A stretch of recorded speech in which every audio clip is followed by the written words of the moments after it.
الله أكبر الله أكبر. Assalamu alaikum wa rahmatullahi wa barakatuh. Come on everybody, it's only 7:05. Assalamu alaikum. أعوذ بالله من الشيطان الرجيم. بسم الله الرحمن الرحيم. الحمد لله رب العالمين والصلاة والسلام على سيدنا محمد وعلى آله وأصحابه أجمعين. رب اشرح لي صدري ويسر لي أمري واحلل عقدة من لساني يفقهوا قولي. آمين. On behalf of the team at the Qurtuba Institute and the Adams Center, I would like to welcome everyone to our first post-Ramadan event. We are very honored and blessed today to be hosting the Institute for Social Policy and Understanding, ISPU. Many of you have probably read articles or research that has been published by ISPU and may not have realized that it's actually been published by them. They have been quoted in numerous, their research has been quoted in numerous media outlets and is used as reference points for a number of different organizations. And I, myself, and a number of other people in the community have personally benefited very greatly from the work that ISPU has done. So we're very, very fortunate today to be here with them and have them actually present some of the latest research about the American Muslim Ummah here, and specifically with regards to marriage and divorce, and how those things are affecting our community, whether or not we have the resources in place to deal with such things, and such issues. That being said, for those that are new, I just wanted to give a very brief outline. The Qurtuba Institute, which runs the adult educational programs here at Adams Center, has nightly classes. We encourage you to try and attend the nightly classes. We're actually restarting them now after the Eid break, inshallah, on Monday. So virtually almost every night, specifically Monday through Friday at 7 p.m., we encourage you to join us upstairs in the Musalla, except for Fridays where we have our class here with Imam Majid. And Sheikh Abdul Rafi, Imam Majid, Dr. Nasimi, Dr. Zainab, and we have a number of different scholars that have been teaching over the years through the Qurtuba Institute. So we encourage you to take advantage of the opportunities that we have. From time to time, we also do special seminars. In the past, we've hosted Sister Salman, the Peaceful Families Project, doing things on happy marriages and happy families, healthy families. We've also done events with Sheikh Ninawi and others on historical figures from Islamic history. So we encourage you, of course, to donate and to help for our causes as much as you can, but more specifically to really engage in this dialogue with the community from an educational perspective. I would like to, at this time, turn it over to the Executive Director of the ISPU, Sister Shireen Zaman. She is actually focused specifically within the ISPU on expanding the organization's impact and visibility in the policy community. We'll discuss what some of those policies are here today. She was previously director of the Middle East and North Africa in Vital Voices Global Partnership, a leading women's leadership organization. And she also worked with the Office of Iraq Political Affairs at the U.S. State Department. Without any further ado, I'd like to turn it over to Sister Shireen. Assalamu alaikum. It's really nice to be here. And I have to say, this is the first panel I've sat on where I don't have to wear shoes, and I'm really enjoying it. So I feel very comfortable and relaxed, and I think we're going to have a really good conversation. So this is really good. Thank you, Shad, and thank you to your colleagues at the Qurtuba Institute and at Adams. We're really happy to be here today to talk specifically about this issue and this research that we've been working on now for the last few years. And we know that this is a topic that's really critical in the community. So ISPU, as Shad said, is a research institute focused on issues in the Muslim community. And as we were talking with different stakeholders and different leaders in the community, we asked them, okay, what's the biggest issue that you're concerned about in your community? And overwhelmingly, they said issues related to family, marriage, and divorce. And so we started thinking with our research team and with our colleagues, what are the ways that we can contribute to this discussion to help the development of the Muslim community and to provide resources that the community can then build and learn on.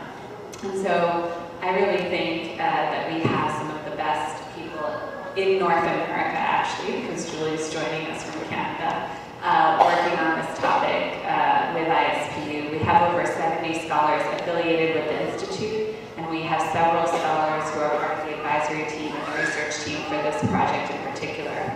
So I'm really happy to be here to talk a bit about this research, and really our goal tonight is to hear from you, from the community, about the issues that you're concerned about. This research is going on right now, and so the feedback and the questions that you ask will help inform which way we take this and what our analysis looks like and what some of the questions that we may pose are. So your feedback and the Q&A is actually really critical to this session. We have some index cards going around as well, so if questions come up as you're hearing the discussion, we can take them as they, we can start collecting them. And we also have a sign-up sheet for ISPU that will be circulating, and also cards outside. And so if you want to stay up to date on the research and read the report when it's released, you can do that if you sign up for our list. Imam Majid should be here any moment. But I think we'll go ahead and actually get started, because I know we have Maghrib starting in about 45 minutes, so I want to be sure we get into the discussion. And then after Maghrib, inshallah, we'll have Q&A with the audience, so I encourage you all to stay, and inshallah we'll wrap up by about 9 o'clock. So I want to introduce our panelists. Dr. Julie McFarland, who's at the end of the table, is a ISPU fellow and professor of law at the University of Windsor. She's authored, she's initiated major research looking at how North American Muslims navigate the use of Sharia and Islamic divorce. She's written a book on the topic that's available for sale outside, and also an ISPU report that we also have available outside. So she's going to be, it was really her research that set the groundwork for our current project. So we're really excited to have her here with us.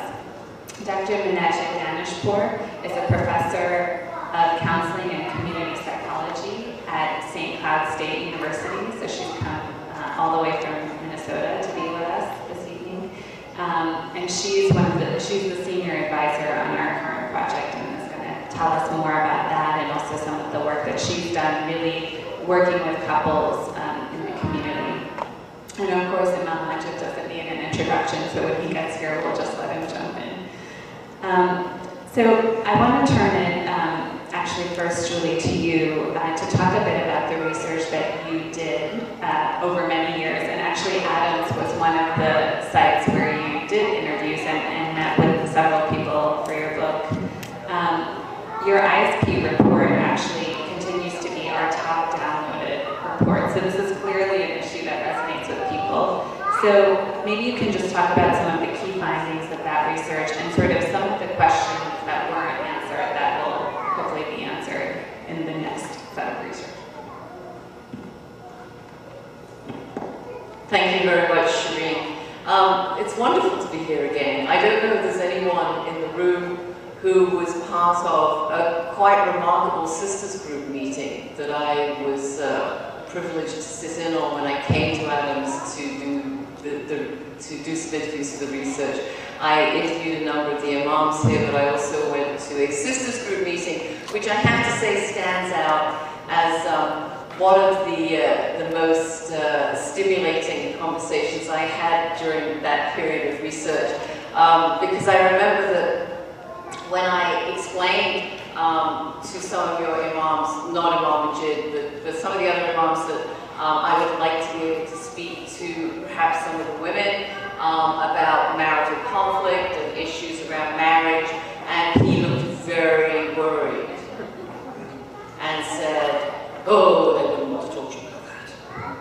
So, well, okay, that's fine, but there's a sisters group meeting going on, so maybe you could just take me in and introduce me, and if they don't want to talk to me, I'll just leave. So he took me in, and I introduced myself to a group of maybe 40 women, and told them a little bit about the research and said, you know, I'm very happy to stay and listen to what you would like to tell me that would be useful for this research project, but obviously that's entirely up to you.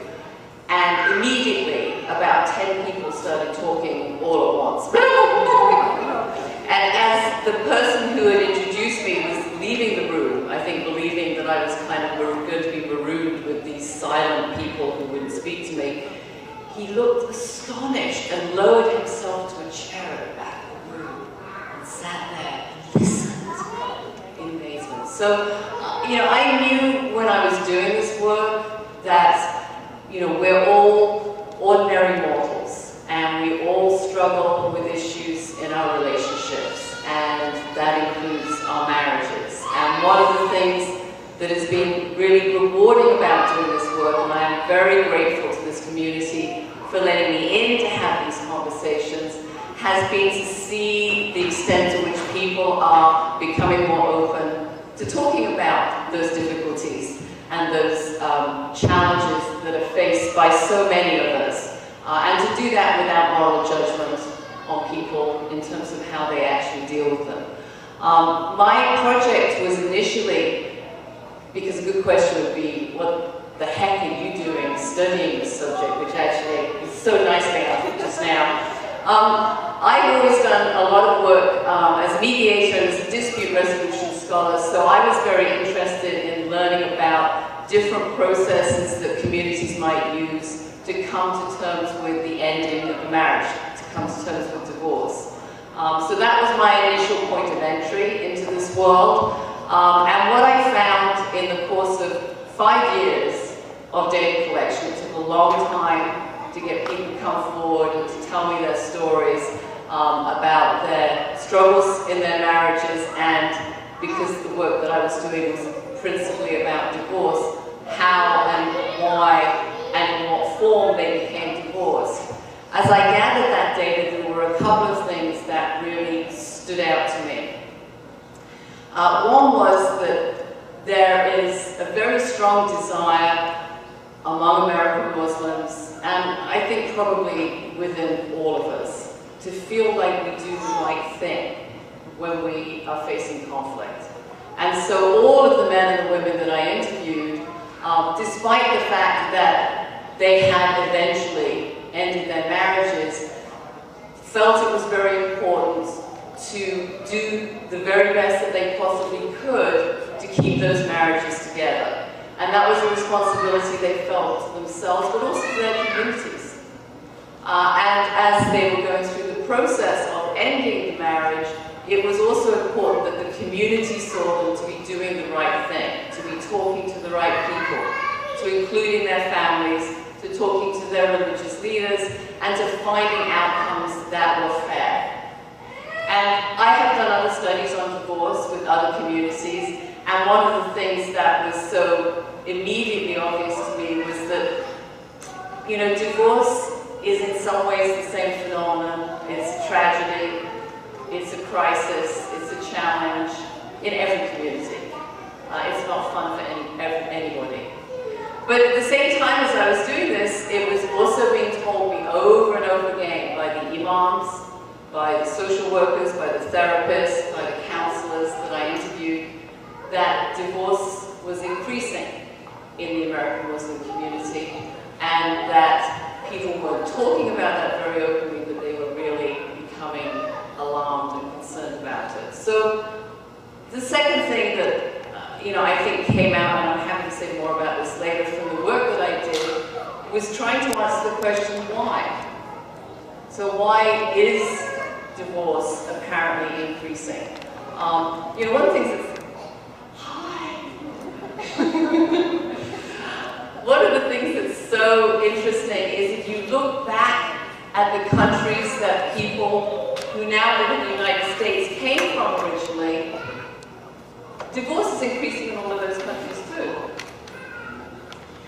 And one of the things that was very clear from my data as I gathered it is that a lot of these divorces that are happening in your community are amongst young people. They're amongst people who haven't been married for very long, who who maybe didn't make the right choice, maybe weren't quite guided in the right direction, maybe made a choice because they felt they should, but not because they really wanted to.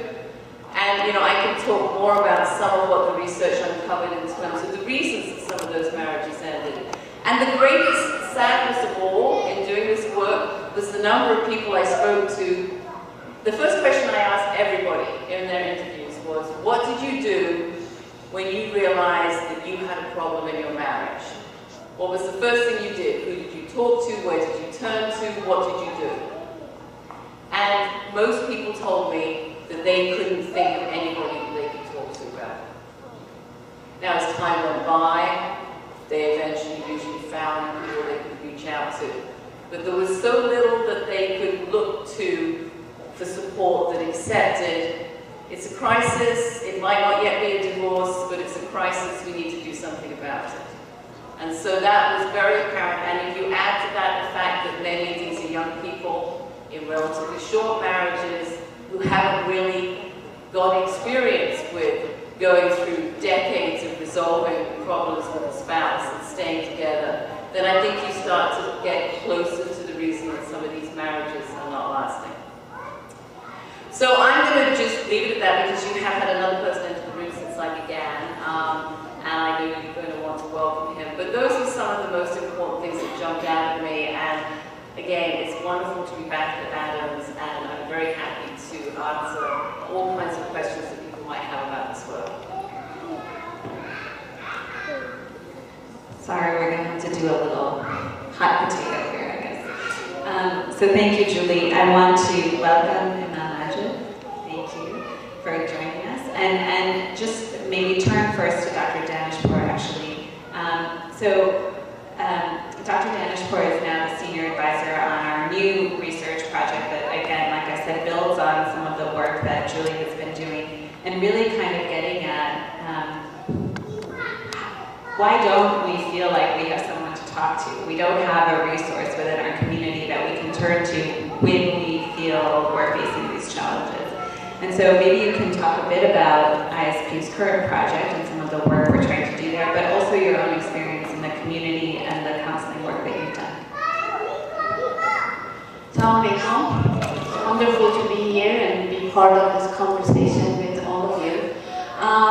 Let me start with a journey I started 20 years ago.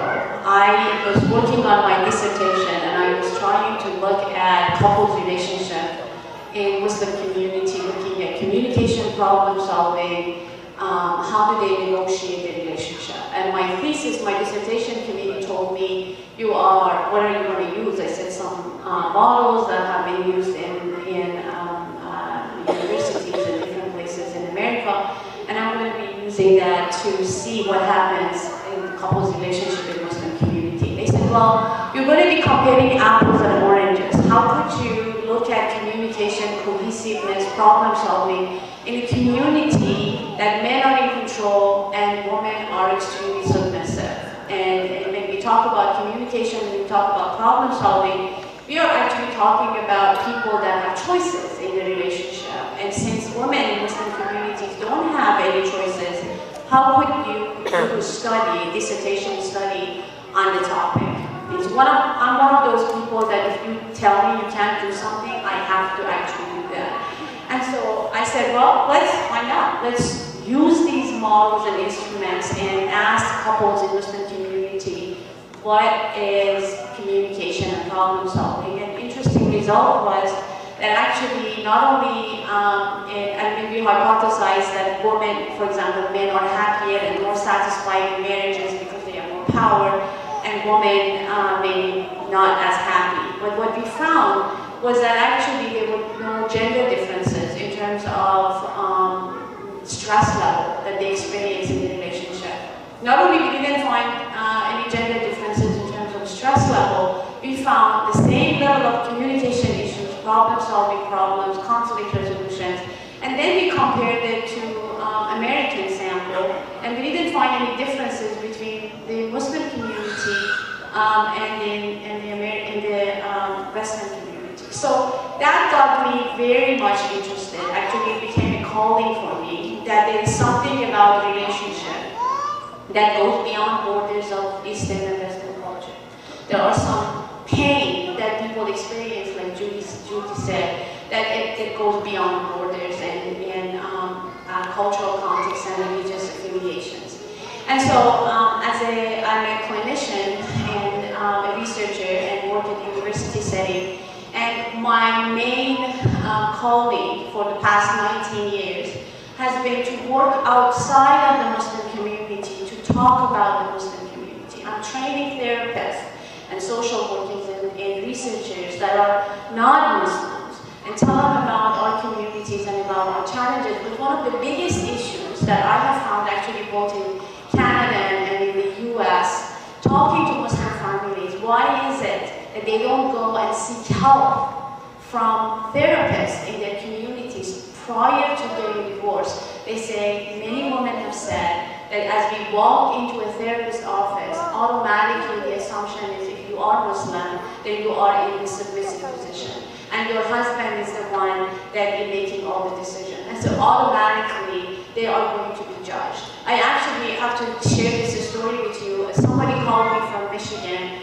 and said that I'm working with a woman that was raised with 8 brothers. She was the only woman in the family. And she was extremely abusive to her husband in their marriage. And she says, what do you suggest? We don't have any resources in the community. So I said, well, anger management, women's anger management group. So she referred this woman to an anger management group and called me back a week later and said, we can't believe what happened. The woman joined the anger management group, and the leader, the facilitator of the group said, so, why are you here? Well, abusive to my husband, I have some anger management issues, and I need to work on that. And the facilitator said, oh my God, in Muslim community, you women are so oppressed that your husband abuses you, you go and seek help from an anger management group. And so I use that example over and over again to explain how we are viewed from outside of our community. So that's from outside. We are dealing with people that do not understand us. I, as a professional, continue to struggle with talking about this issue of what we need as people, not necessarily what we need as Muslims. And so if we can actually get that conversation going with people outside the community, we can get more help from people from inside the community. So that's one big challenge that I've been facing working with people outside the community. The other part of it is that my clinical, because I'm a clinical supervisor, I supervise more than 30 students a semester at the university that work with families. So 90% of the work that I do is outside the Muslim community, working with all kinds of couples in all kinds of relationships. And like Judy said, what I see is the same. And I usually tell men when they come to therapy with their wives, I say, I can put you in line with a Pakistani brother and an Arab brother and a Somali brother and a Russian and a Japanese and a Chinese and American. You all speak the same language when it comes to your relationship with women. And I say the same thing to women, that there is this underlying perception that we all have about men and women relationship that, again, as I said before, goes beyond what we think is different about who we are. So this project actually became very, very exciting for me after all the kind of things that I've done over in different places. All of a sudden, I'm dealing with looking at this issue from an insider perspective based on what we know and what's happening in our communities and what's not happening in our communities and need to happen. So what we're doing, we are trying to think about ways that we can actually intervene and give people information prior to getting married, not after when people are in crisis. Because what happens in the therapy room, people come to us when they have already decided this marriage is not working. One wants to prove to the other one that this marriage is over. I'm just here to prove to you that even a therapist cannot help. So I'm doomed from the beginning. I usually tell couples, I say, if you're here to drop one off and then run off and get divorced, then it's a setup for me. I won't be able to work with you because you've already made the decision that you are done with this relationship. So what we want to do, we want to come up with a model that is culturally sensitive, that is contextually based, is based on what we can understand in our communities, based on our collectivistic cultural background, based on how we as immigrants, and actually in people, second generations that are being raised here, have different perceptions about how our life's supposed to be. And also think about what the Western cultural context can offer in terms of models, preventions, things that we can actually take into consideration, put it all together, come up with a model that can provide prevention for prior to marriage, and then give information to newly wed couples about what marriage is all about, and then actually help couples in long-term relationships that actually live together, but they have given up on the idea that this is a healthy marriage, they just together because they have to, and also prevent divorce, the kind of divorce that can be prevented. Sometimes people are absolutely incompatible in any society, in any situation. There are some mental health issues, personality issues that just don't match. Or when there is abuse, any kind of abuse that we can't change. And so our study is just we are exploring, trying to talk to imams, trying to talk about people that have been divorced, trying to talk to people that have been that are newly married, and see what is out there, what kind of information we can get to feed into the study we want to put together, and then we are hoping that we can expand it with the help of ISPU, of course, and get down multiple sites in different communities across America, and come up with a comprehensive model that can help us out. Thank you. Imam Majid was one of the first people I talked to when we started thinking about this project. I wanted to get his blessing, but I also wanted to get his input because, as many of you know, across the country, he's certainly one of the most engaged leaders when dealing with issues within our community and within our families. And I remember when we spoke, you said that for you, this was probably one of the top issues facing the development of our internal Muslim community. So why do you feel that way? Why is this such an urgent issue that we need to address? And how do you feel the religious leadership of our community has been dealing with this?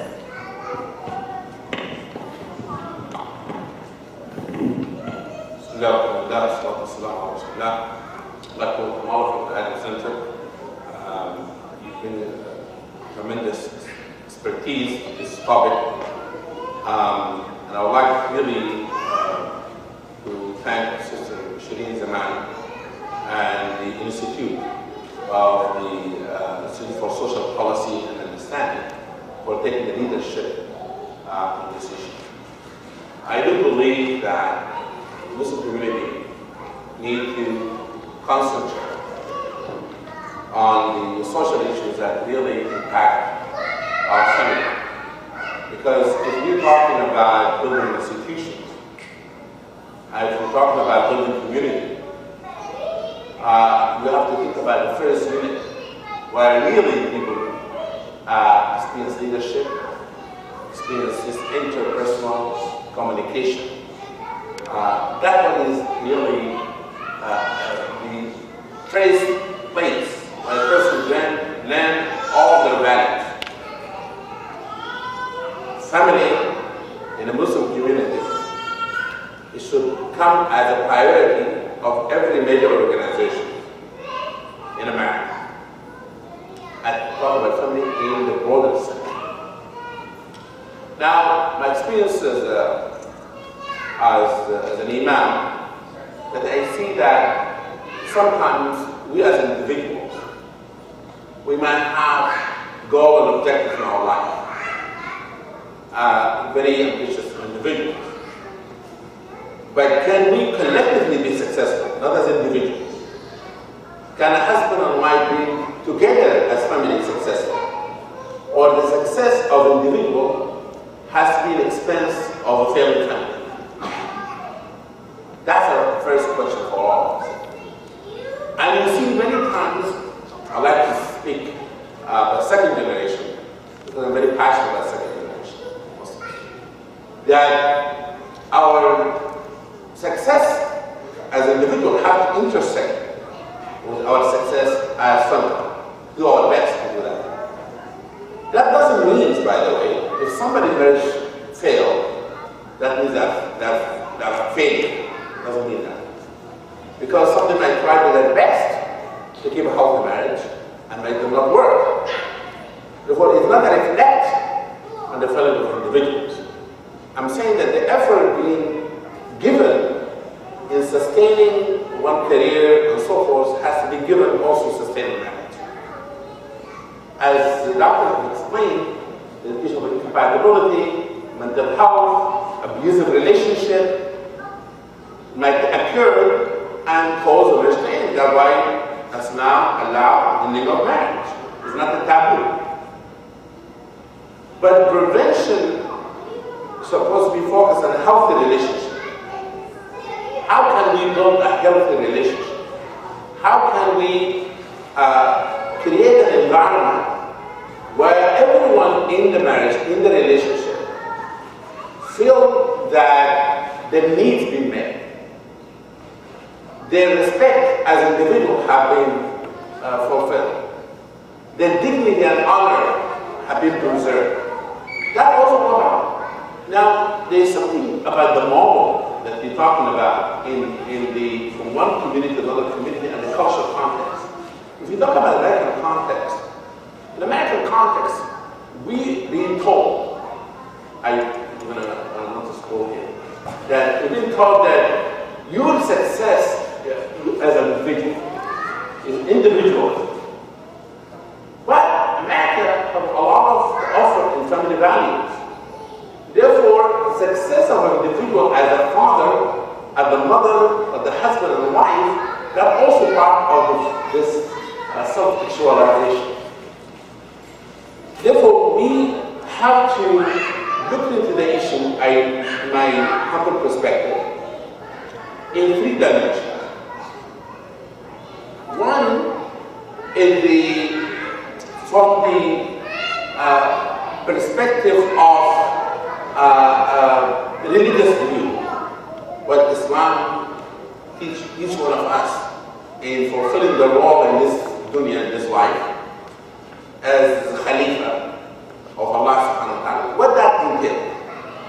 That means if you are single, you have to play that role. If you are married, you have to play that role. If you are a father, you have to play that role. If you are a mother, you have to play that role. If you are grandparents, you have to play that role. Therefore, your phases in life, whatever it is, that is still you have to be able to fulfill your mission of worshiping God Almighty in all of those conditions. That's from the religious perspective. The second, we have to address it from the skill buildings. There's a universal skill buildings that everyone will adhere to or need. Racial communication. That everyone needs to learn how to communicate with their spouse. Whether a person is Muslim or not Muslim, so whether a person is an Arab or Pakistani or African American or white American, it doesn't matter. Therefore, communication, one of the cornerstone in the relationship. And therefore, in our prevention or in a healthy marriage, we have to teach people the skills, the skill builders. The third issue is the issue of support system. We have to create an environment where the healthy marriage not only be taught, but be appreciated, be supported, reinforcement of positive values in our society. And here I'm suggesting something that my wife and I did in the beginning of our marriage. Our association is Howard University students, all of us, young couple. We decided, listen, we're not going to go to Muhammad Mali for counseling. We're going to counsel one another. But we will go once a month. We'll have a halaqa, which is, by the way, for those who understand, a circle of understanding, of discussions. And each couple will type their question, because you would handwrite something like figure out, oh, Muhammad Mali wrote this all. This is him asking the question. Therefore, to avoid that, we type the questions. And we put it in a hat. And we sat after the circle as couple, husband, wife, sitting. And you take the question, you You read the person.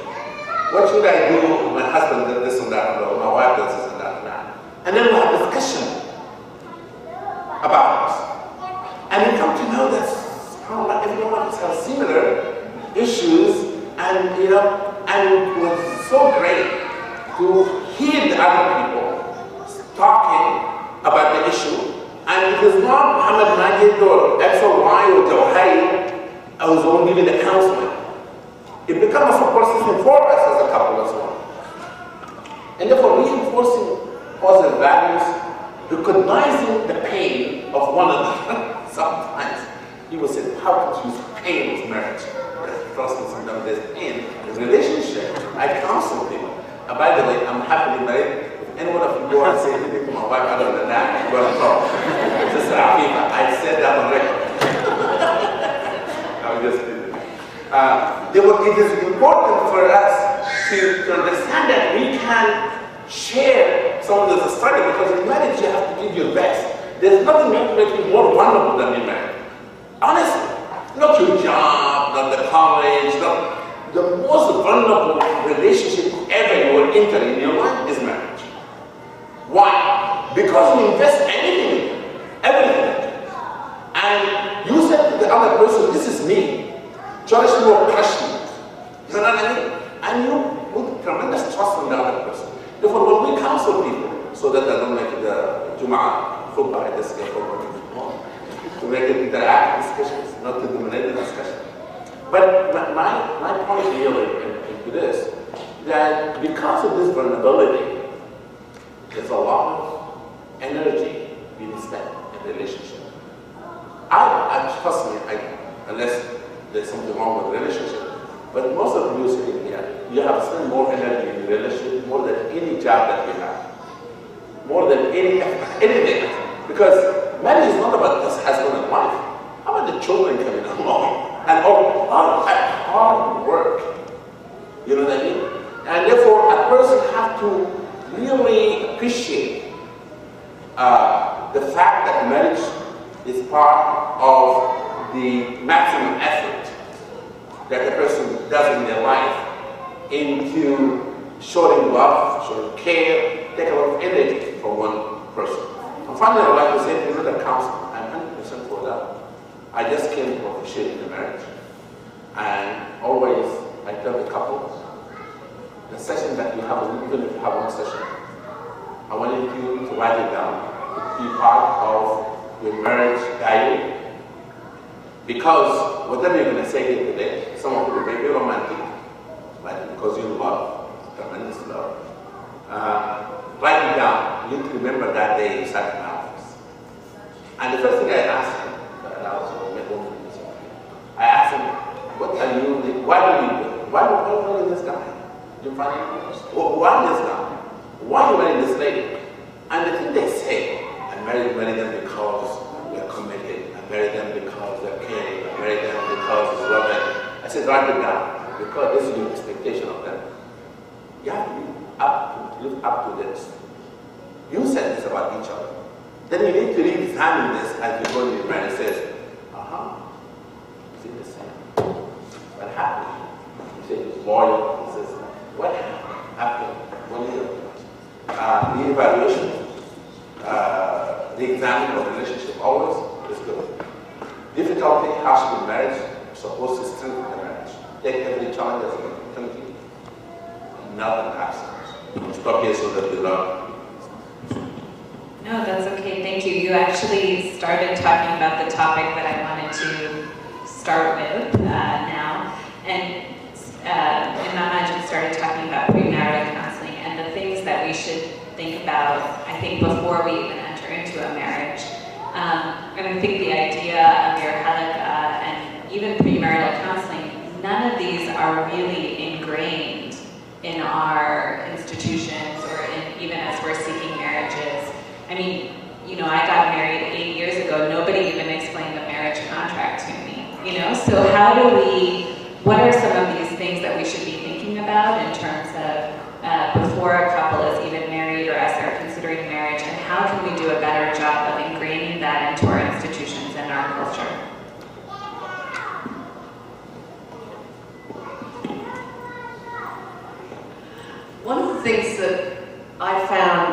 fascinating when I started to learn about Islamic marriage and divorce was the device of the nikah, which I had not come across before.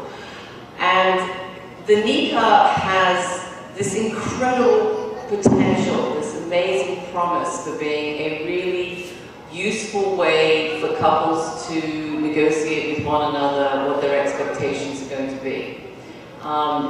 If it were something that each individual couple actually spent time looking at, it will have a whole bunch of fairly standard pieces in it, but it could also have pieces that reflect their own particular expectations of one another, expectations.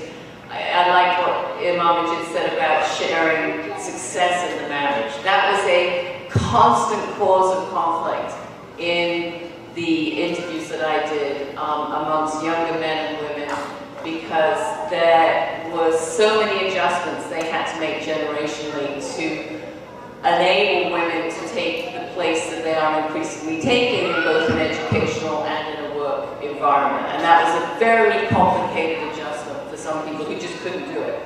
And if, at least at the beginning, through the device of the nikah, there could be some discussion over expectations, not just about children, not just about how much money do you want to make, but, you know, where are you going to live? What's the relationship going to be like that you both expect to have with your parents, with the in-laws? In-law conflict, I'm sure you will be surprised to hear, was also a big source of conflict among some of the interviews that I did, because there were some individuals who expected to stay very close to their families and others who really did not want to be that close to their spouse's family. So, you know, lots of different expectations. So the nikah could be used as this fantastic device. Instead, what it is, in most cases, is as Shireen suggested, and this goes for highly educated men and women as well. It is a document that gets produced at the last minute, sometimes in a language you can't read, and there's a number written on it somewhere that relates to the maha, and then you sign it. And you know, the number of times that opportunity for what really could be an incredibly useful and progressive tool for setting expectations between people is a contract. I mean, that's brilliant. In, you know, I don't have a religion, but in my religion of origin, marriage is a sacrament. For you, it's a contract. That makes so much more sense. But you should negotiate the contract and set the expectations. Ditto, can I say that? I mean, one of the, again, I need to compare collectivistic and individualistic cultures. In collectivistic cultures, as many of you know, we never leave home. You're always part of your family of origin, and as you said, then in-laws become an issue, and expectations of in-laws. So almost, not only you have to negotiate a contract between two of you, it seems like sometimes you have to negotiate a contract with the whole clan of people around you. One of the simplest interventions that I have been able to do with the most complex, I mean, there are times that people come in to our offices and they literally cannot sit in the same place. One says, if he's talking, I can't even hear his voice. And then 2 to 5, 10 sessions later, they're talking and they're renegotiating and they're kind of evaluating their relationship. And all because they didn't have simple information about how relationship works. So if you compare Western relationships with Eastern relationships or Muslim relationships, when I talk in my classes about the stability of marriage in Muslim communities and mostly Eastern cultures, I say, because we don't have as many points of references as Westerners have. Meaning, when you get married, this is the first person that you have come to know, and so you can't compare this person with Justin and Joe and Jack and then say, well, that relationship was this and this relationship was that, and there is a combination of this. Okay, these kind of things that need to be evaluated and renegotiated. We don't have that. So that's good news and bad news. The good news is that because there is no point of reference, we enter a relationship and say, okay, this is how a relationship is supposed to be. I have a cousin that was saying, my husband says you're the best cook you're the most good-looking woman, you know, on and on and on. Her husband is a religious leader, and other cousins are saying, well, poor guy, he hasn't divorced and they got married. Of course you're the best cook, you're the best-looking woman, you know, everything. So that's the good news, because there is no, I could have had another relationship. That's one of the biggest issues in relations to stability in our relationship. Bad news is that we have absolutely not much information. So it is a contract, which is beautiful in theory, but we don't even know about what this contract is all about, and what we need to do and what we need to negotiate. And so when people come to therapy and say, well, he's supposed to know what I want, he's supposed to understand my needs, or he says, of course she knows how I like her to always be home prior to me coming home. When we talk about the expectations, simple expectations that are not possible in human relationships, then people reevaluate and say, oh, they didn't have that information, especially men. I really like men in the context of therapy because they don't claim to be experts in relationships. And so when you give them information, they go, oh, okay, they didn't know. But with women, before you open your mouth, they say, oh, I know. You give them parenting tips, they know. We give them marital tips, they know. And so I really like men coming to couples therapy because you give them simple directions and they go, okay, didn't know, I knew how to work with my boss, but I didn't know how to renegotiate these things in relationships. So it's really complex in a way, at the same time it's very simple. More education, more information can go a long way. It doesn't have to be a complex 2-year marital counseling. It can be just simple education prior to marriage and to newlywed couples. Then we can save a lot of relationships from big, painful situations. So let me ask Imam Majid a bit about this, because I think part of it is communication. But how do we, often young couples feel concerned about, okay, how do I have these sort of open, frank conversations with someone who, many times we're sort of, in these conversations, not in private, we're having these conversations in the context of our family. So any advice in terms of that, in terms of how do we create these channels of communication and bring the whole, because we do often have to bring the whole family into those contexts. Talking about the family and people in marriage. Before marriage, I think that one of the problems that they see is that the young person is not on the same page with their parents of what they're looking for in a spouse. And if the guy go and find a wife and the mother is not part of the process, she feels that like threatening. How comes I'm not part of it? You brought a bride, it's not really getting my approval. Now it become an issue. Or sometimes people even start talking to each other about marriage, and then say, my parents said no, after invested a lot of feeling. But I do believe that communication has taken place now.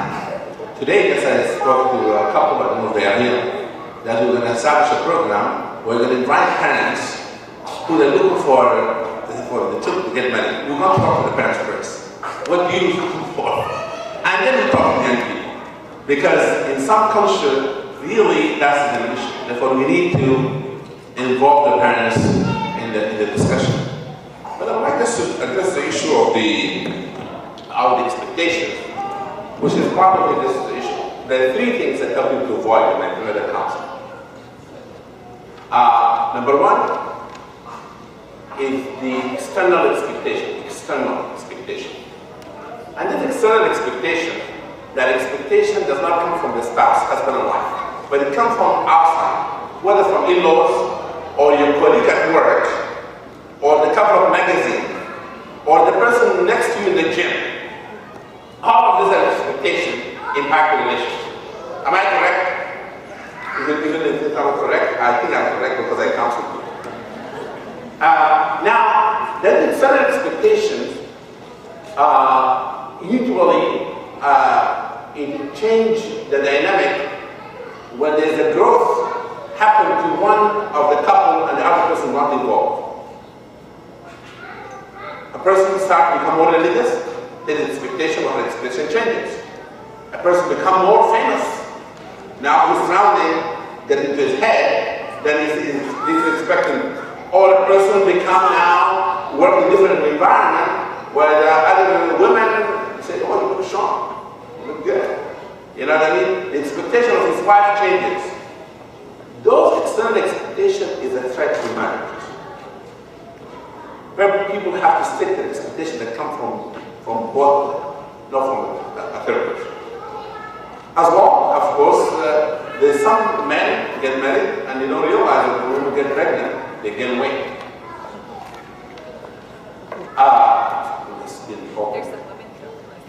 Yeah. And then, therefore, this guy is still, he is not respecting the mother of his children. He's looking to other women in the gym. He does not understand that the woman, when giving birth, there's a lot of stress coming with that. He doesn't appreciate that. Therefore, his expectation become not reasonable, the second. The avoid expectation are not reasonable. And people are not reasonable in expectation and people don't care. They don't care that much about the other person. I'm expecting you to do this, to be this way, or to... That's not reasonable expectation. The third problem is hidden expectation. Hidden expectation, the expectation never been communicated. Expectations of even in-laws, or expectation of the husband and wife, especially in intercultural marriage. A husband or wife that in the different cultural environment. I'm in Sudan. My wife was with me in Sudan. I never told Amara, Sudanese, at midnight, we can ask you to get up and cook or to greet them after leaving your sleep. Then, if she doesn't do that, then I say, oh, she doesn't do that. Or I should tell my family, without any expectation, listen, she's an American wife, she's not going to do that. Forget about it. She's going to sleep through it. She doesn't do that. I'm saying she does. Therefore, you have to be able to explain your expectation. Hidden expectations happen in physical relationship, happen in financial issues, and happen in socializing. People have to say what they feel. And the other person have to be able to open mind to understand the other person's feeling. Don't victimize somebody. For those are the three issues. In criminal counsel, you have to teach people those issues of expectation. And I think the man of time, 5 minutes, I can say one thing about this. I always make an example of people buying furniture. And actually, I know one of those furniture store who said to me, I've heard that you're making an example of my store. Therefore, I'm going to not mention a particular store. Say that a husband and wife went to a particular place and bought a futon. And they brought it home. They said this futon will be our couch, it will be our bed for our guest. His mother or her mother walked in after they had a very romantic shopping. They're very happy with the futon. They had the first tea on the shop. But the husband and wife, the mother, one of them walked in and said, what is this? He said, it's a futon. You see, look futon. What happened to Ethan Allen? Why you buy a futon like this? This is cheap. We did raise you like that. Now the husband and wife were very happy with the futon. Either the husband or wife, the other spouse comes in and says, you know what? I don't like this. Just, I'd rather sit on the floor and people get the money to buy the furniture that is really match our status. Now expectations have changed. This is about brat. You know the brat? You know the brat? It is about cooking, about money, about physical relationship, about everything. Therefore, this is one of the make or break in a relationship. People don't understand that how to communicate the expectation, how to deal with the expectation, how to make the expectation come from them rather than someone else. I'm really happy with all the study we've done. I think Muslim community there's not enough studies, honestly. in the issue of marriage, although me and my sister son are writing a book, you know, we're going to come out with experience before we hike now. It's coming. In the making of 3 years. It's coming. And you have the research that done some of the North America. You have a professor here, you have the institute. We need to have more focus group to study what are the issues impacting the relationship. And I heard from many young people that there's no enough discussion about certain issues, a taboo in the Muslim community impacting our relationship. You need to be able to dive into this issue and to speak openly rather than leave it out. Good. Well, hopefully we can dive into some of those issues after Maghrib. If you have questions and you want to write them on a card, I'll collect them and start going through them, and we can pose some questions to the panel, inshallah, when we finish.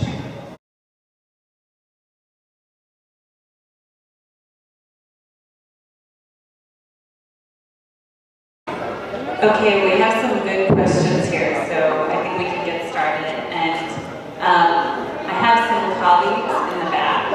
Siwar is raising her hand right now. You can raise it again. So if there are more questions, people can write them. And I think we'll also, if you want to stand up and ask a question, you can raise your hand and I'll try and keep track of that. But we have quite a few questions here. So we ended just before Maghrib talking about the marriage contract. And so there's a question here for Imam Majid on the marriage contract. How difficult would it be to get American imams to institute a stronger, more meaningful contract? And I think maybe related to that, I would just add on more of sort of understanding or discussion about the marriage contract between couples. I just want to refer you to the study or research done by Peace Family Project in the issue of family contract. I think you can download it from the website. You can download from the website, Peace Family Project. Sama, they did a great job interviewing people and so forth on this issue. But I would like to say in general, marriage contract has 3 principles. One is the spirit of the contract itself, which is we call the commitment you make to one another that is part of the contract itself. And you also address the marriage contract in Europe. Did you talk about marriage contract in Europe? No, forget it. Yes. It could be a test later. Therefore, it's important to know that when a person says, I do, if there's nothing written, the verbal commitment itself has condition comes with it, which is in some of the certain basis. In the marriage contract, a person made a commitment, you make a commitment, either to stay in good terms or leave in good terms. In the marriage contract, the implications also of this are sending the marriage or ending the marriage. In the day you said I do.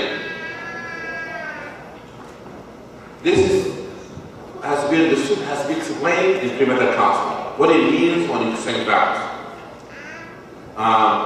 There's a Marie Fortune. She wrote a book called Broken Vows because talking about domestic violence. Therefore, people who abuse one another initially have broken the vows. The second aspect of this is the condition you can make from the Islamic perspective, conditions. You can make right down from the Islamic perspective, because some of those conditions might not necessarily part of the law of the land, but you can write those conditions. The third, you can have pre-nuptial agreement, where it talks about things that is common between people, married couple, to be any couple in the marriage. Those are the 3 issues. But I do believe people have to be told what the contract is all about. I get annoyed when I appreciate the marriage and people like Dr. Jack talking and said, listen, this is the most important aspect of this marriage. In my life, your Indian music afterward, might like the biryani, you might like the mafia, or whatever it may be after this, but this is it. You listen to it carefully, because this is making or break it.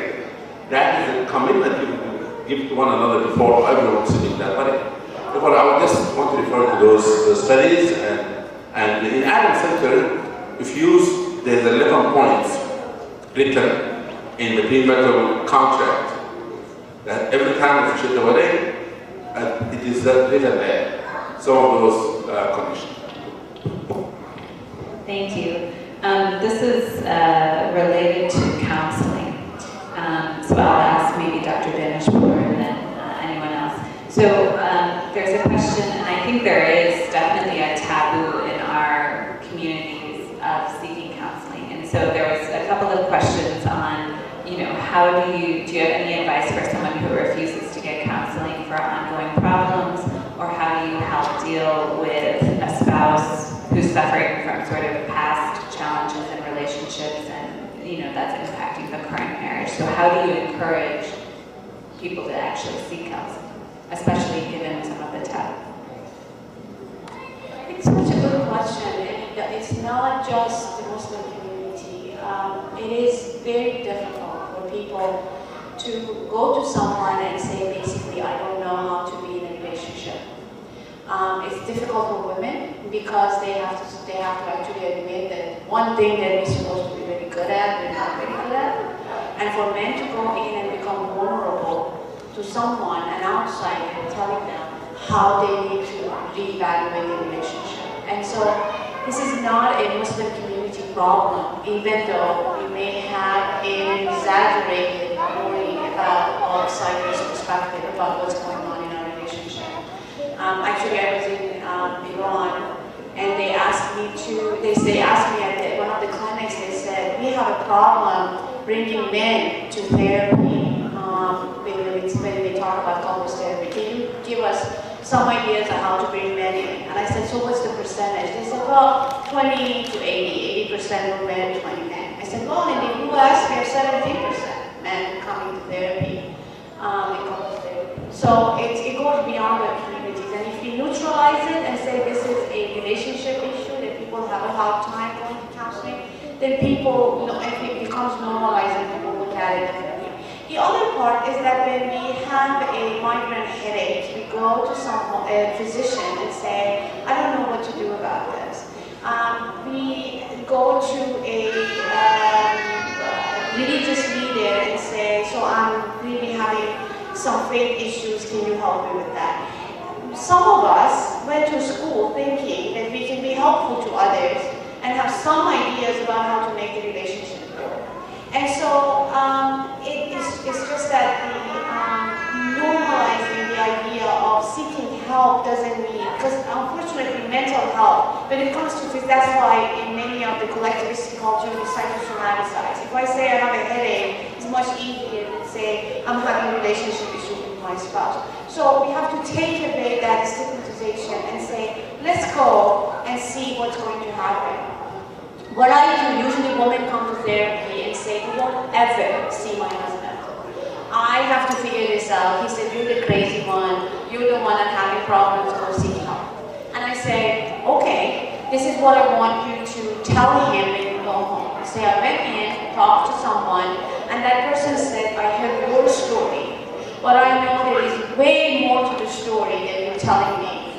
And half of the story is missing. So would you come in and tell the other half of the story and then go home? You don't have to continue. Just come in and help my therapist help me with my perception of what's going on in the relationship and then go. So when they come in, they're very defensive. Of course, when you're the second person going in, you don't know what the other person said about you. And so you already are defensive about what the therapist has said. So I usually say, this is what I have talked about with the person that sought help, both men and women, doesn't matter who seeks help. And I want to hear what you about to say. And once people kind of start talking, then they realize that, okay, maybe, perhaps something different can happen because I have talked about this.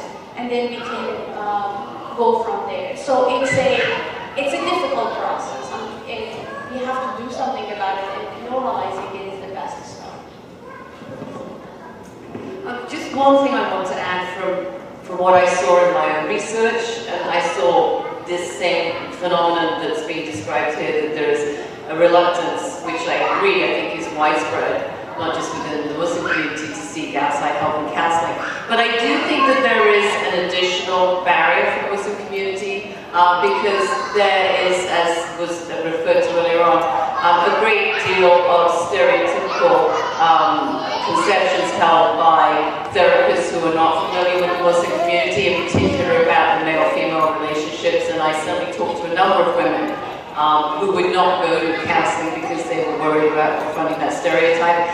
And I think that the other piece that's important here is that, you know, when a community feels that they are experiencing hostility externally, which I know this community has and continues to experience in some ways, there is a greater reluctance to go and ask for help because it is somehow understood as being disloyal to your community. And I think that you see that as well with some of the particular challenges you have around reporting domestic violence, for example. I think it shows up there as well.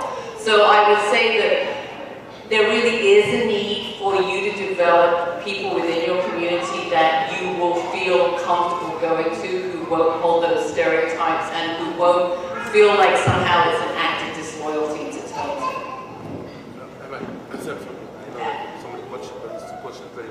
And well, let me just add something because this is related and maybe you can respond to this as well. So one of the questions was actually how important is it to have a Muslim counselor, to Julie's point.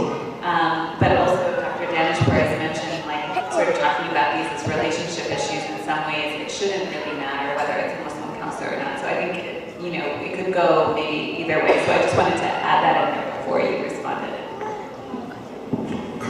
I would like to say that in order for us to normalize the counseling, I suggest the following.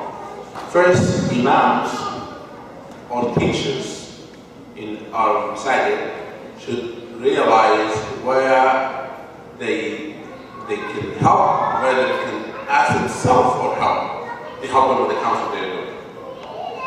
When it's called refer person to wrong therapy, because drive-through counseling doesn't work. You cannot do drive-through counseling.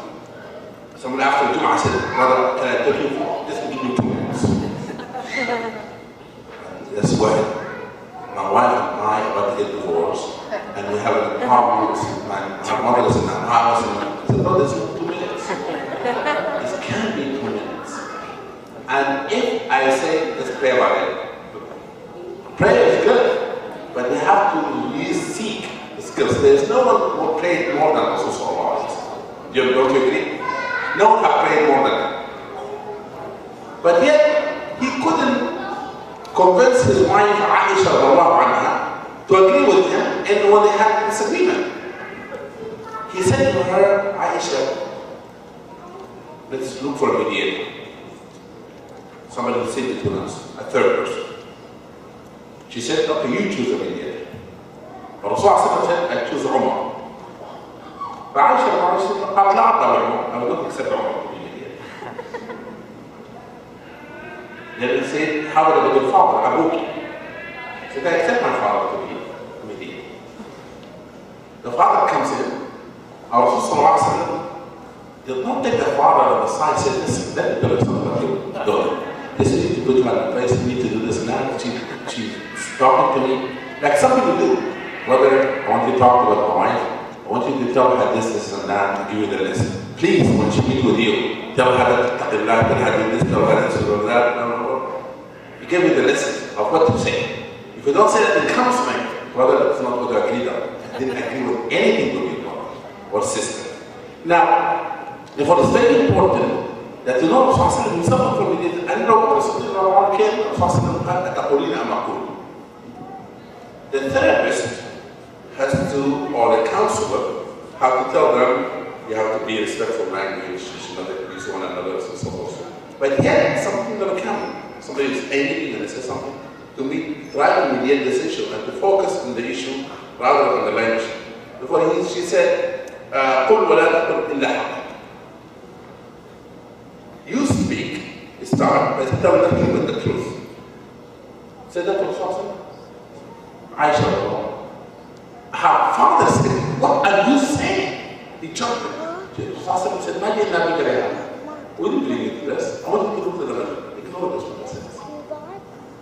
It's very important that when a person, I tell a couple, when we come to my office, he said, listen, I know you're a medical doctor, I know you're a professor in the university, I know you're the imam, but also the imam of the imams, the teacher of the teacher, seek a mediator. Before we should put our ego and we're here to help, to seek help.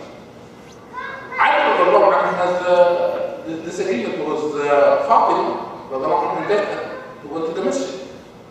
Abu Hassan brought him back and mediated that issue. Therefore, when you tell people that, tell them myself, Muhammad Mahdi, I did premarital counseling when I was in an Indian restaurant. I invited someone that will get some spicy food and she counseled me and my wife before we get married. It's still, you have to ask somebody help to see, how can I do this? Therefore, the other things that confidentiality. What people worry about in the Muslim community, if I'm going to speak to the imam or the council, it's my business all over the place. Alhamdulillah, I have a professional counselor here. They're very strict confidential.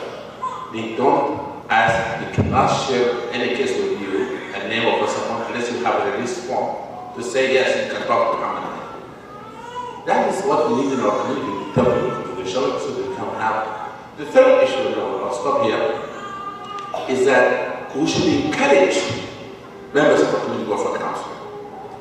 A couple come to you and says, I have a marriage problem. Says, have you spoken to the imam? Have you spoken to somebody? You need encourage people to come forward and you tell them, if I was me, if I was you, I would seek counseling. Then people will feel, kind of support and encouragement to seek counseling. Thank you. We have a couple more questions left in about 15 minutes, so let's see if we can get through them and if there's one or two from the audience as well. So there's a couple of questions about expectations. So the first set is about expectations before marriage between children and their parents and the type of person that they should marry. And I want to actually ask Julie to respond to this first because I think one of the pieces of your research was quite interesting in terms of sort of cultural expectations and, in terms of marrying someone from your country of origin versus somebody who's grown up with the same background. Thank you, Sheree. Obviously one of the things I came across is I interviewed divorced men and women and they told me the stories of their courtship, their marriages, and the conflicts and then the divorce. One of the things that I found out a great deal more than I ever imagined I would do when I started was the ways in which people had become committed to, had married their current partners. And there was a wide range.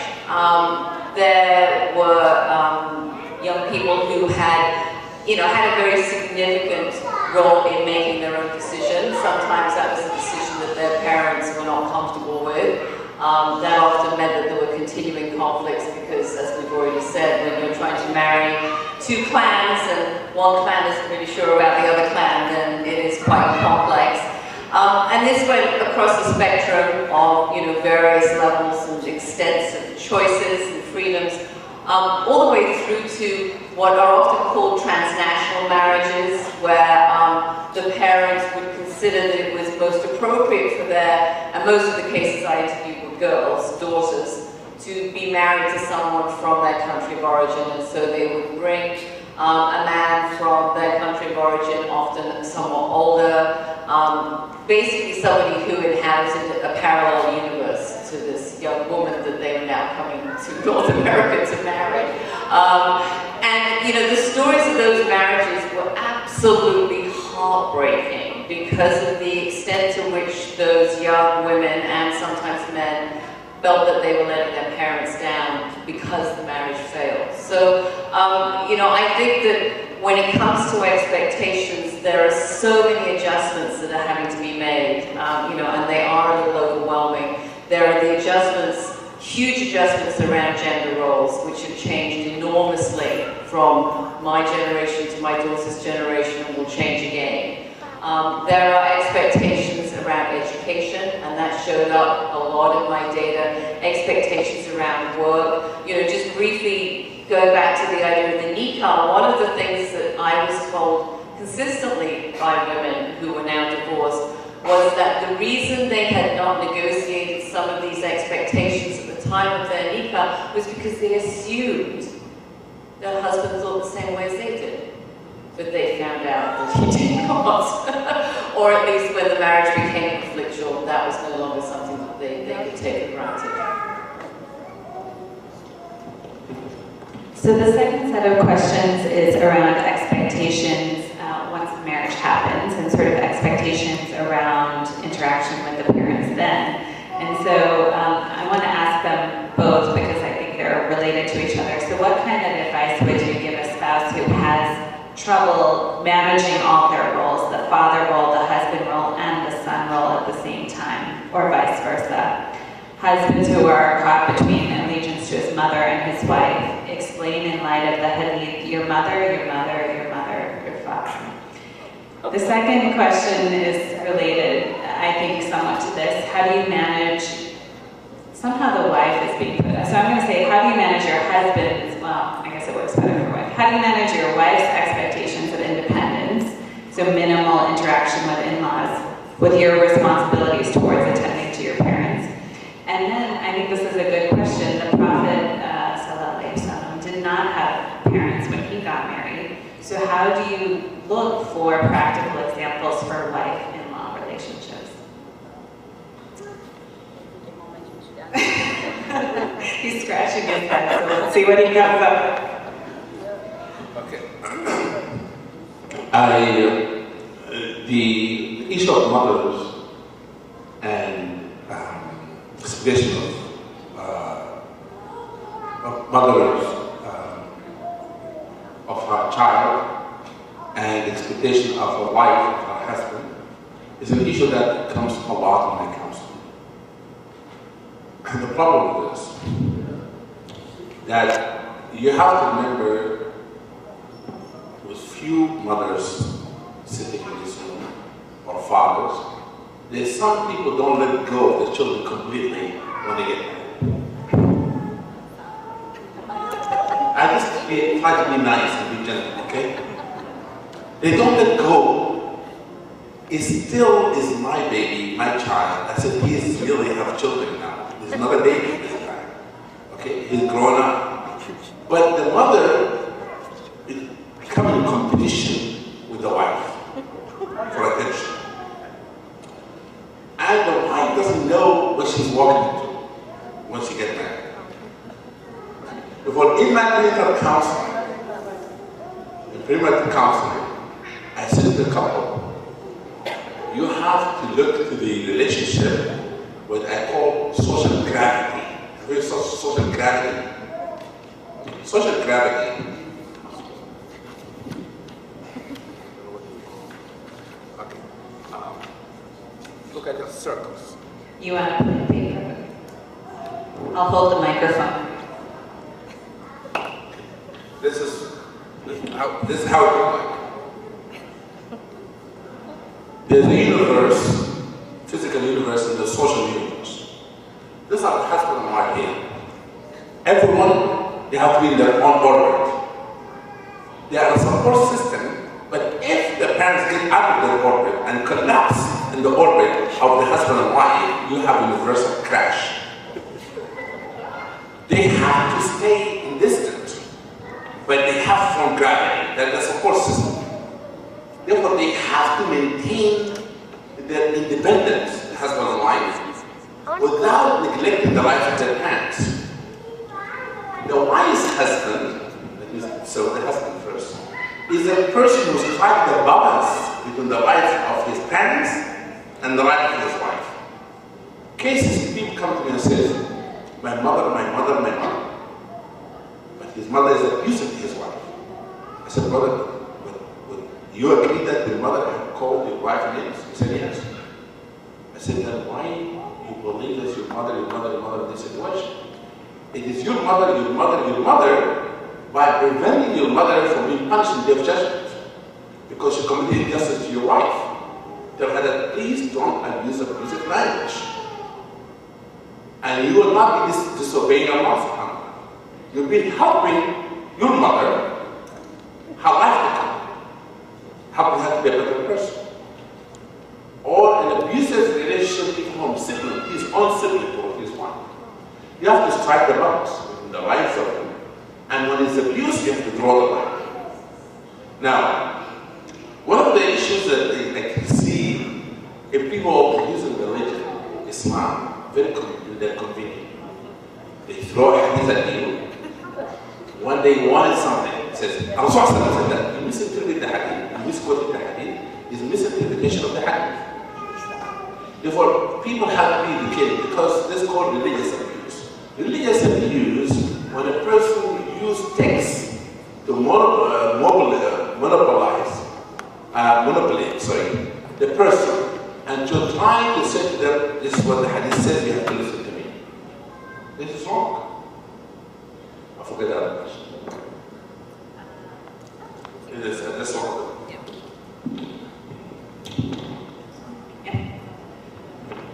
You know, one of the things that was painful about some of the data that I collected was how well-meaning people are when they struggle with change and they find themselves creating unintended consequences. And one of the examples I've already given you was the transnational marriages where parents really truly believed this was the best thing for their children. They weren't doing this out of malice.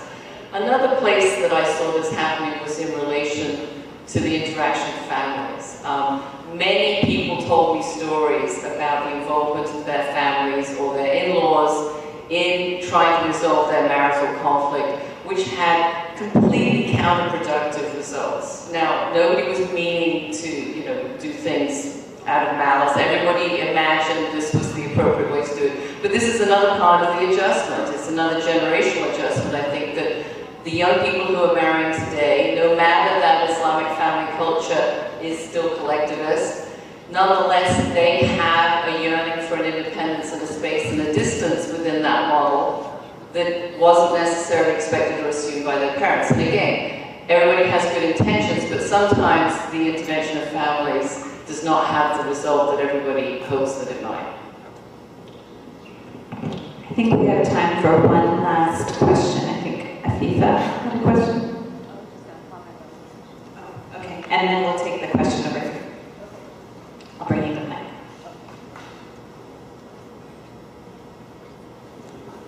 So we just observed our 25th anniversary, my husband and I. So that's one thing, but then to know that every day we're learning something completely different is the other part of that.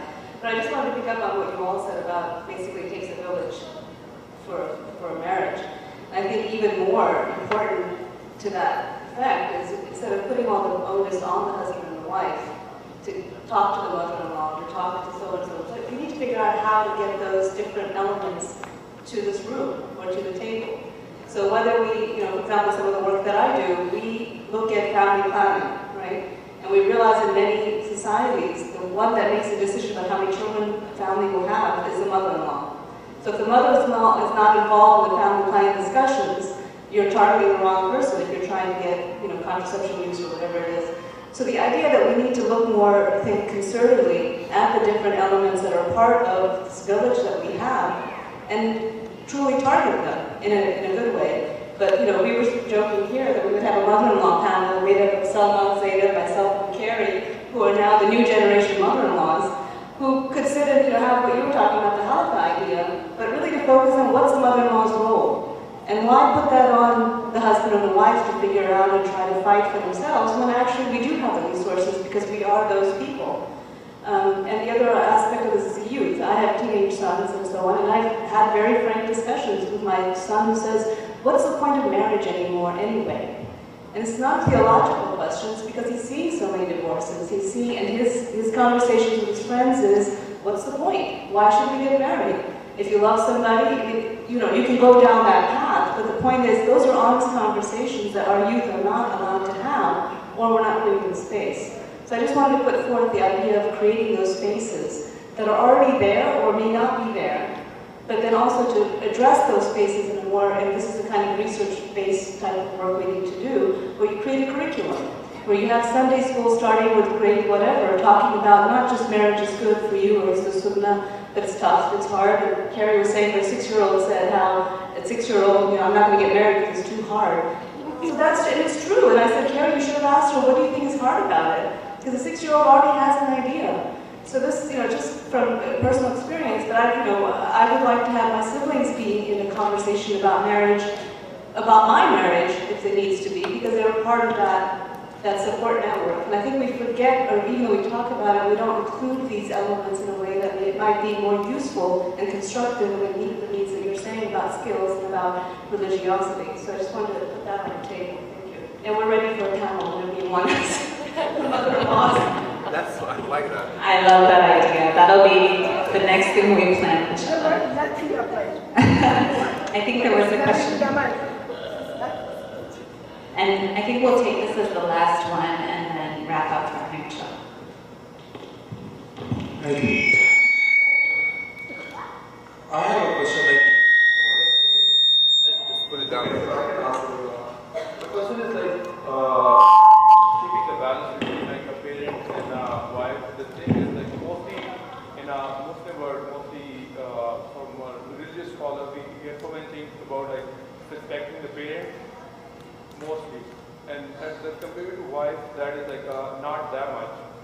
So then that balance is already, if wife says to parent something, that becomes already big thing. As compared to if parents say to your wife, so you ignore that one or something like that one. So what you think one that balance should be keep on both sides, and then the other question is when we are saying marriage. So it's I heard marriage is a contract between two persons according to Islamic description. So what do you think, whatever problem we are experiencing after the marriage, we can stipulate them or we can mention or we don't stay on an assumption? For the marriage or? Yeah, when we are let's say in the nikah, we can write down that these are the assumptions. So sometimes we take as the assumption and then we come to know that we assumed that one. So what if we want to write on them? And what is religious scholars encourage to do that? Whatever you have assumptions or questions on a girl's side or on a boy's side? Part of the first question you already addressed, but maybe talk a little bit about the second question. I would like us to say that in the issue of relationship, again, with in-laws, the ideal situation in in-laws, they have 3 second-generation mother-in-laws, is to have a relationship with your in-laws independent of your spouse. Independent of your spouse. What do I mean by that? That let them get to know you who you are, not every time through your spouse. Establish friendship. Therefore, that goes for the wife before the husband. And the in-laws, the expectation have to be this person is coming to the structure already exists, whether the family of the spouse, husband or wife.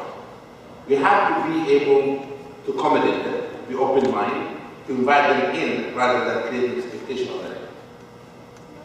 The other things you just mentioned, regarding contract. In contract, we say that of course you can write things as long as it does not contradict the spirit of the contract itself, does not contradict the law of the land. You can say, a woman can say to her husband, I will marry you, but I will not move from the area. I want to stay there. They can do that. But then they can negotiate that. Not to have a multiple marriage. A woman to say that I would like to have a divorce in my hand. Equally. Like within the Adam's contract. There's so many other things we can share that a little bit. But you can go to the peaceful family project to show the contract. I would like to say what Sister Afifa have said. It's really institutionalized. It's one of my suggestions would be those ideas of support support group idea of creating a platform, maybe we should do that in all levels, from Sunday school to Saturday school to so forth. And maybe we'll ask the institute to have a focus group. This is a more producers. Focus group. Okay. People that may, people in college. Let us sample these groups and analyze what they think about marriage. Because sometimes we do make an assumption as imams. What is college student thinking about marriage? What teenagers think about it?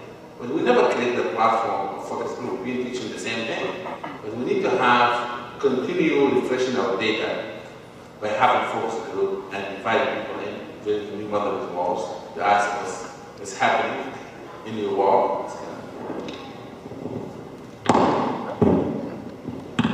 Thank you. I think one more work to do for our to-do list is to create better support groups for divorced Muslims. This was a comment that was made. I think this is another aspect and something that I think we'll touch on in our research as well.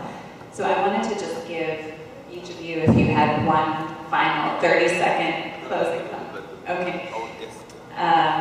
Closing comments, please.